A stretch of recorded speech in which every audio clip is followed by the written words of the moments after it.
Good evening, everyone. Thanks for joining me in this video. First of all, I really want to appreciate so many people that gave me calls yesterday, today, and even day before yesterday because they discovered that I am not coming online frequently as before. So they decided to check on me. You know what? I like it so much. I love it. It shows that, yes, people cherish you, people shows concern, people have you in their mind. So I really appreciate that everyone that called me, and even people who imagine it in their mind that we are unable to call me. I still appreciate that. Thank you so much. So there are so many things we're supposed to have deliberated this time around, but because I was in the hospital, I've not been able to come to online to discuss it. And one of them is the inflow of arms into Nigeria. You see, most of the things we discuss in this platform, if you doubt it, within 1 month or few weeks, you will come to see it.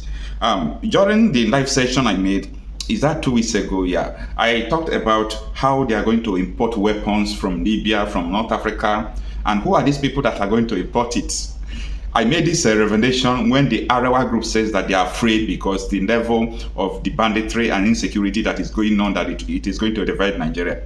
That was, in the process of making inquiry about the statement. How come about the statement? What made them to make this statement? That was where they told me that they are importing weapons from Chad, from Sudan, where they're fighting wars, from Libya, and so on and so forth. So when I made this assertion the other day, people said, it's normal, right from time they have been importing weapons. I said, no, they have been importing weapons into Nigeria right from time. Yes, but this one is totally different. And after 1 week, I made that assertion. Shara Reporter published this article, and the article reads that Nigeria raises an alarm over inflow of weapons from Libya, calls for urgent global action. So you don't have any reason to doubt me.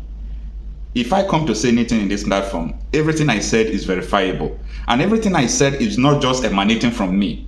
I have a source where I'm reporting all these things. That is why anything I'm saying here, I'm not afraid to say it because I have proof of what I'm saying. So when I made the statement that this is not like the kind of, porous border, because of that they are bringing weapons. They are bringing weapons massively into Nigeria. And the mission of these people, the reason why they are bringing weapons into Nigeria is because they want to fight war.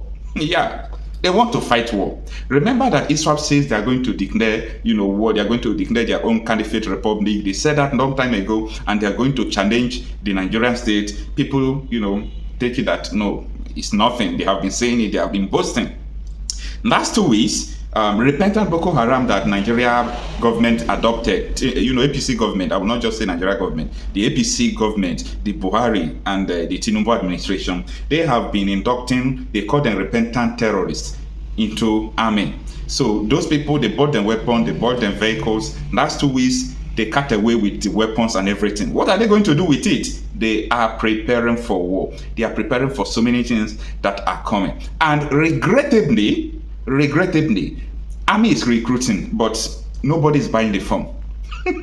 Nobody's buying the form. Remember that just a month ago today, the chief of army staff that has been flown away now to abroad for treatment, I learned that he's sick. He told Nigerians that the army, the police, the customs, the navy, all the whole security personnel in Nigeria, that they don't have the capacity to secure Nigeria. So, why I'm making this? I don't want you to let things don't take you, unaware. You say, oh, I'm not aware why this thing happening in Nigeria is this. I am just warning you beforehand that these things are going to happen. And they're happening simultaneously. Everything is not just coming to happen once. From one step to the other, now they are now challenging the powers that be. Who is rescue Nigeria? Anyway, let's go through this article to understand what the Shara reporters revealed about this inflow of firearms. As I said before, the article reads that Nigeria raises an alarm over inflow of weapons from Libya, calls for urgent global attention.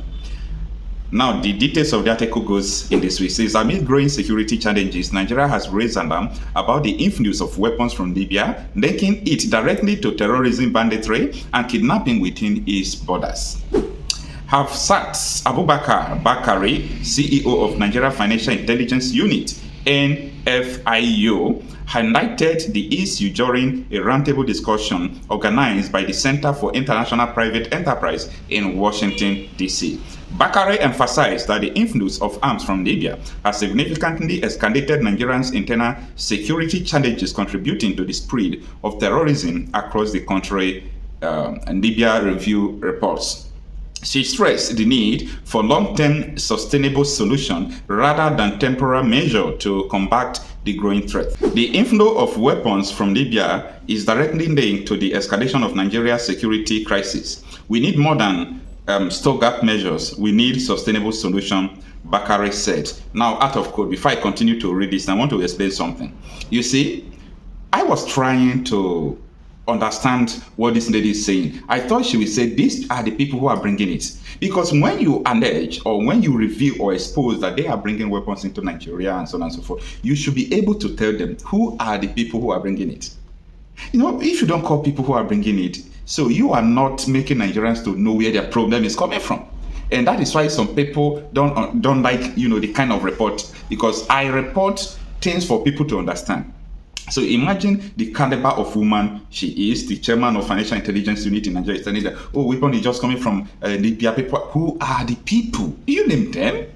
Anyway, let's continue to read what she said. He said the collapse of Libya's government following the ousting of Muammar Gaddafi in 2011 has turned the country into a major hub of arms smuggling. Weapons from Libya have flooded neighboring regions, including Nigeria, where terrorist groups such as Boko Haram and ISWAP have exploited the situation to fuel violence and instability.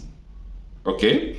The porous border and weak security frameworks in the Sahel region have further enabled the smuggling of these weapons, intensifying insurgencies and criminal activities. Bakare's comment underscored how Libya's ongoing instability has ripple effects far beyond its border. The unchecked arms trade originating from Libya has become a significant driver of conflict across West and North Africa, with Nigeria bearing the brunt of this destabilization. Bakare also highlighted Nigeria's step to strengthen its anti-money laundering and counter-financing of terrorism and proliferation framework. These measures aim to identify and disrupt the financial network and fund terrorism, arms trafficking in Nigeria, and so on and so forth. Let me stop this article here because the point of the article have been extracted. So what this lady is saying is the same thing Buhari said that was 5 years ago.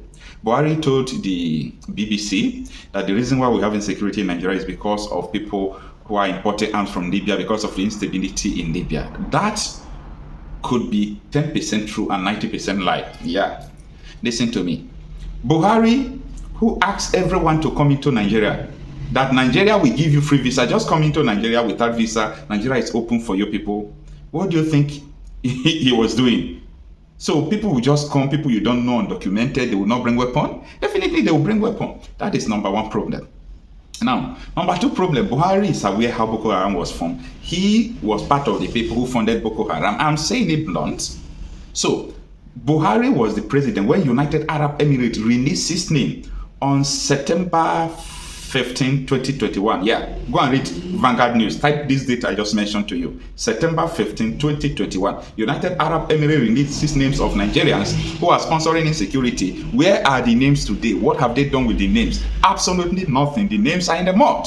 So I'm trying to let you know what is going on. I'm trying to let you know, that people are, trying to cover all these things. They are not trying to speak directly to what is going on. But I believe that Nigerians will continue to wake up, continue to prepare for any possible outbreak of war, because these people are truly preparing for war. Just make sure that this thing will not take you unaware. Don't say that you were not told. It is going to happen. There is nothing but preparation of war that these people are amassing weapon upon weapon, weapon upon weapon, gathering it together. But you know what?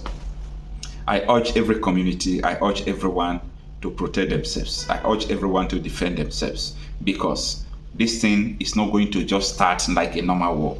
You can see it has started.